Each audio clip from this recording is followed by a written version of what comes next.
प्यारे मित्रों, नमस्कार।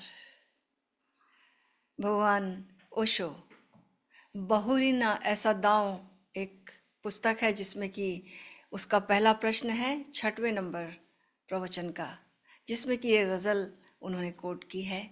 और उस गज़ल को आए हम सब मिलकर आज गुनगुनाते हैं और ओशो के साथ हम कुछ पलों को जिएंगे।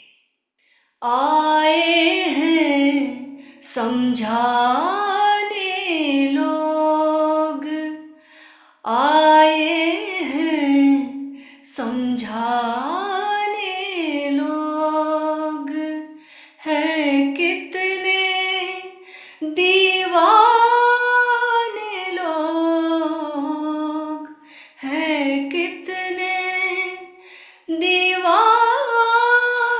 लोग, आए हैं समझाने लोग। दैरो हरम में चैन जो मिलता, क्यों जाते मैं खाने लोग, है कितने दीवाने लोग, आए हैं समझाने लोग। एक मैखाने में लोग जब जाते हैं शराब पीने के लिए, उन्हें भी लोग बहुत समझाइश देते हैं, तरह तरह की समझाइश देते हैं, लेकिन बात नहीं बनती। मैखाना जाना होता ही रहता है, तरह तरह से कोशिश की जाती है, तरह तरह की युक्तियां अपनाई जाती हैं, लेकिन बात नहीं बनती। क्यों? क्योंकि आदमी इतना बेचैन है, आदमी इतना दुखी है, आदमी इतना परेशान है। वो अपने दुख को भूलना चाहता है, अपनी अवस्था को, अपने आप को भूलना चाहता है, आत्मविस्मरण में जाना चाहता है। आत्मविस्मरण उसकी ज़रूरत हो गई है। जितना जितना ज़्यादा प्रेशर, तनाव, बेचैनी, संताप लेकर वो आज जी रहा है, लेकिन आत्मविस्मरण उपाय नहीं है। लोग कितना भी समझाएं, कितनी भी नुकसान होता हो, लेकिन बात फिर भी नहीं बनती। आदमी जाता है फिर दैरो हरम में, मंदिर जाता है, मस्जिद जाता है, फिर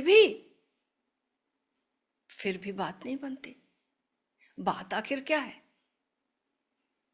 बात यह है कि हमें कोई सद्गुरु मिल जाए, जिसने शांति को जिया है, जिसका जीवन ही शांति का एक ऑरा लिए चलता है, जिसके आसपास प्रेम की आबो हवा है, जिसके पास बैठने से हम शांत होने लगते हैं, मौन उतरने लगता है, समाधान मिलने लगता है, एक सुकून की हवाएं चलने लगती हैं।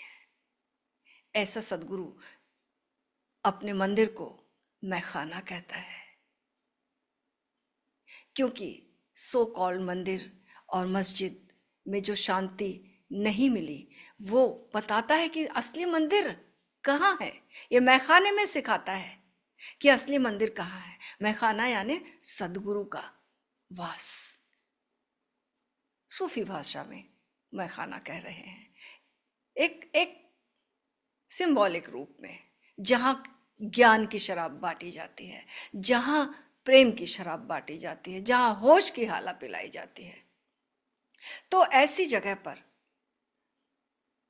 लोग तो समझाएंगे। जब हम अंतर यात्रा के लिए निकलते हैं, गुरु के दर पर जाते हैं, गुरु के द्वार पर जाते हैं, वहां पर भी संसार के लोग समझाने आते हैं कि तुम कहाँ जा रहे हो, क्यों समय जाया कर रहे हो, इतनी देर में तुम अपनी मंजिलों को पा सकते हो, तुमने क्या क्या सपने संजोए हैं वो मिल सकते हैं। बहुत समझाइश दी जाती है अंतर यात्रा में जाने के लिए भी। और जब हम गुरु को खोजते हैं और उसके द्वार पर जाते हैं, वहाँ पर भी बड़ी समझाइशें मिलती हैं। जब भी हम भीड़ से हटकर कुछ चलते हैं, जब भी हम भीड़ को छोड़कर अपनी यात्रा पर निकलते हैं, तो भीड़ के लोग हमें समझाने आते हैं, लेकिन वो समझाइश काम नहीं आती। क्यों? क्योंकि वो जानते, ऐसा जानना है उनका जो वो समझाने आते हैं। जाने के सब कुछ, कुछ भी न जाने, हैं कितने अनजाने लोग।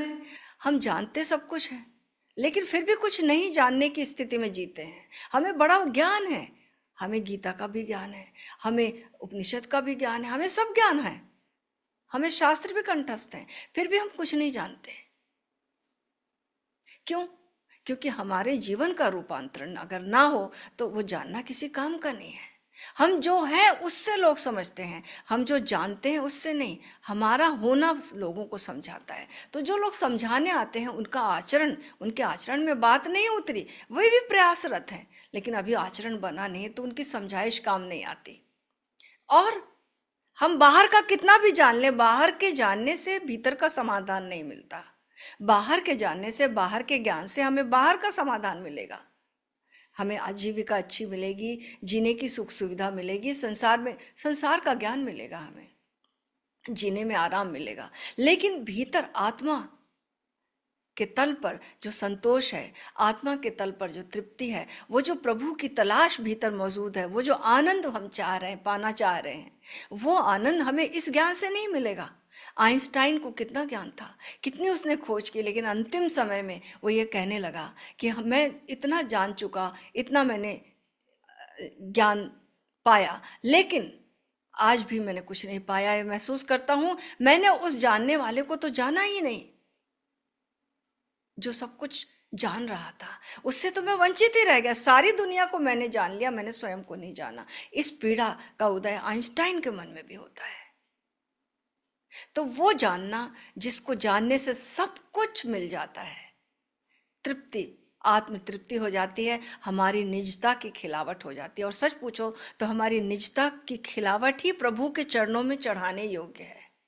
बाकी का ज्ञान हम जो लेकर चलते हैं, वो ज्ञान वक्त पे काम नहीं आते हैं, ये जाने पहचाने लोग। असली वक्त क्या है? असली वक्त है मृत्यु का। अंतिम समय ही असली वक्त है, जब हमारे समय जो हमारे साथ जा सके, ऐसे समय जो हमारे काम आ सके, वो ज्ञान, वो लोग। लेकिन वो लोग कितना भी प्यार करें, लेकिन अंतिम समय काम नहीं आ सकते। वहां तो हमें अकेले ही जाना होगा। उस एकांत की यात्रा में ये जान पहचान काम नहीं आएगी, स्वयं से जान पहचान काम आएगी। अपने को हमने पहचान लिया, अपने को हमने जान लिया, ये जानना, ये पहचानना हमारे काम आएगा। एक उपनिषद में सूत्र है, चैतन्य आत्मा। चैतन्य ही अपने से अपना है, हमारा चैतन्य ही, क्योंकि यही हमारे साथ जाता है। एक सुई भी हमारे साथ नहीं जा सकती है। तो इस जो हमारे साथ जा सकता है, उससे पहचान में हम अपना समय व्यतीत करने जब निकलते हैं तो लोगों को बड़ा अजीब लगता है। क्योंकि ये एक, जैसे मान लो एक पागल खाने में एक व्यक्ति ठीक हो जाए तो बाकी पागल सोचेंगे ये पागल हो गया। ऐसी घटना घटी। एक बार एक जादूगर आया एक राजा के शहर में, और उसने ऐसी पुड़िया डाल दी सब कुओं में कि वो पानी पीकर सब लोग पागल हो गए। सारा गांव, सारा नगर पागल हो गया। अब राजा के यहाँ पर सारे लोगों ने धरना दे दिया कि राजा पागल है, राजा पागल है। राजा परेशान हुआ, मंत्रियों को बुलवाया कि सारे पागल लोग कह रहे हैं कि राजा पागल है, इसको हटाओ, इसकी हत्या कर दी जाए, फांसी पर लटका दो इसे। हम नया राजा चुनेंगे, स्वस्थ राजा चुनेंगे। ये पागल लोग कह रहे हैं कि हम स्वस्थ राजा चुनेंगे। मंत्री ने सलाह दिया, एक ही उपाय है राजन, वो उपाय ये है कि हम भी वो कुएं का पानी पी लें जाकर, जिन कुओं का पानी ये पिए हैं। ऐसा उसे करना पड़ा, ऐसा उसे करना पड़ा। ऐसे दुनिया में एक भेड़ चाल हम चले जा रहे हैं। तो वक्त पे काम नहीं आते हैं, ये जाने पहचाने लोग।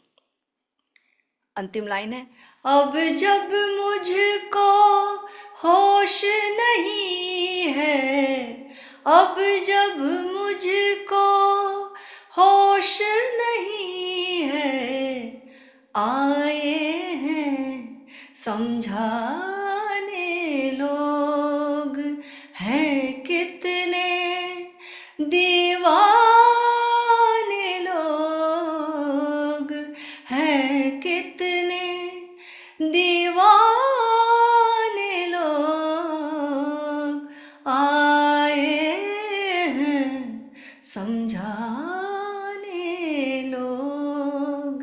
ओशो को ये गज़ल इतनी पसंद रही होगी कि उन्होंने 2 पुस्तकों में 2 प्रवचनों में से कोट किया। पहला तो बहुरी न ऐसा दांव जो है 6वें प्रवचन का पहला प्रश्न है इसमें है, और दूसरा अनहद में विश्राम में 10वां का पहला प्रश्न है। 2 बार उन्होंने कोट किया। तो अब जब मुझको होश नहीं है, बाहर का होश, एक अवस्था आती है कि बाहर से हम कट जाते हैं और भीतर को तो हमें पूरा होश है। रमन महर्षि के साथ ऐसा हुआ। रमन महर्षि एक अवस्था में थे, घर से चले गए थे, घर वाले परेशान थे, माँ खोजती थी, जगह जगह खोजती थी, रमन कहाँ गया, रमन कहाँ गया, खोजते खोजते खोजते उन्हें पता चला कि नाटक कंपनी में शायद वो चला गया है, किसी ने खबर दी, और वो जगह जगह जहाँ भी नाटक कंपनी हुआ करती थी वहाँ खोजने जाती थी, लेकिन असफलता हाथ लगी। एक बार ढूंढते ढूंढते रमन महर्षि के बारे में किसी ने बताया कि वो इस जगह पर है। माँ खोजते खोजते वहाँ गई, रमन महर्षि की अवस्था देखी, रमन महर्षि को बहुत दुखी हुई देखकर, और खूब समझाइश दी, बहुत समझाने की कोशिश की, वहाँ पर घर लौट चलो, तरह तरह से माँ ने युक्तियाँ अपनाई, समझाया भी, लेकिन रमन महर्षि को कुछ समझ में ही ना आए। उन्हें कोई बाहर का होश ही नहीं है। वो जो कनेक्शन करने वाली जो बात थी मन की, वो अभी भीतर की ओर अंतर्मुखी टोटल हो गई। एक अवस्था कुछ समय के लिए ऐसी आई, भीतर का तो उन्हें पूरा पता है लेकिन बाहर का कुछ भी पता नहीं है। उसके बाद फिर बाद में रमन महर्षि की माँ भी उनके आश्रम में रहने आई, और उसके बाद रमन महर्षि ने वार्तालाप शुरू किया, साधना के लिए लोग भी उनके आसपास इकट्ठे होने लगे, और बहुत महान देन देकर गए वो मैं कौन हूँ पद्धति की, और बहुत सारा ज्ञान देकर गए इस जगत के लिए। लेकिन इस व्यक्ति के लिए भी सारा समाज समझाने के लिए आया होगा, इसके लिए भी लोग पागल कहे होंगे इसे, दीवाना कहे होंगे इसे। मीराबाई को तो लोग दीवाना कहते ही थे, दीवानी मीरा दीवानी। क्या सब कुछ छोड़कर, सारा राजघराना छोड़कर, कुल की मर्यादा छोड़कर, क्या सड़कों पर कौन से पागलपन में नाच रही हो? कबीर को लोग कहते हैं छोड़ो पागलपन, कबीर तो अपने आप को दीवाना ही कहते, कबीर दीवाना। भाई ठीक है, मैं ही दीवाना हूँ, मेरे बाबा मैं बोरा, सब खलक सयानी, तुम सब सयाने हो, मैं ही दीवाना हूँ। जो सयाने अपने आप को सोचते हैं वो असली दीवाने हैं। वो कब समझेंगे? असली दीवाना वही है जो अपने आप को सयाना नहीं समझता। अपने भीतर आने की कला जब हम सीखते हैं तो बाहर के लोग हमें दीवाना बेशक कहें, दूसरे लोग क्या कहेंगे, अगर इस बात से हम मुक्त होएं तभी हम अंतर यात्रा कर सकते हैं। सबसे बड़ी बाधा है इस पथ पर कि दूसरे क्या कहेंगे। हम दूसरों के लिए ही अपनी सारी जिंदगी जीते हैं, अपने लिए कब जिएंगे? जिंदगी भर तो की गुफ्तगू गैरों से, मगर अपनी हमसे न मुलाकात हुई। आज तक हमसे अपनी न मुलाकात हुई। अब समय आ गया है अपने से मुलाकात करने का। आप सबका बहुत बहुत स्वागत करती हूँ। आए, आवाहन करती हूँ, हम सब ध्यान में साथ साथ ध्यान के प्रयोग करें और अपने स्वरूप को पहचानें और जीवन को आनंद और परमानंद से भर दें। श्री रजनीश ध्यान मंदिर में ध्यान के प्रयोग होते हैं और समय समय पर प्रोग्राम्स होते हैं जिनकी लिंक्स भेजी जाती हैं। आप सबका स्वागत है। जय ओशो।